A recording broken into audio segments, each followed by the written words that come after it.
ఇందులో ఒక డైలాగ్ ఉంది, పెళ్ళెప్పుడు నన్ను చేసుకోమని కాదు.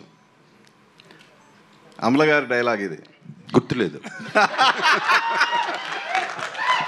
సో 36 years తర్వాత చూస్తున్నప్పుడు మీకు ఏమనిపించింది? ఇప్పుడే గుర్తులేదు.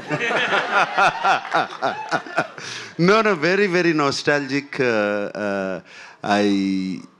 సినిమా చూసినగానే అమల ఊళ్ళో లేదు.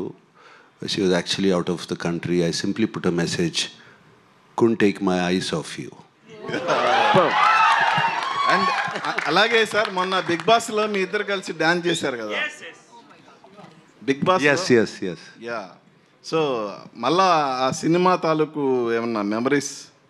అంటే నన్ను రాము అప్పుడు యాక్చువల్ ఒరిజినల్ ఫిలింలో డాన్స్ చేయనివ్వలేదు, ఇలానే డాన్స్ చేద్దామని. సో ఆ పాటకి డాన్స్ చేశాను.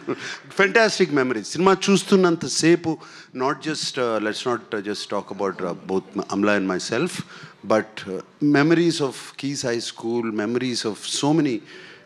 It was just good times. Every second, every hour, every day of Shiva shooting gani, our conversations gani, it was just fantastic. And I don't live in memories generally, but ee cinema చూస్తున్నప్పుడు అన్నీ గుర్తుకొచ్చేసాయి.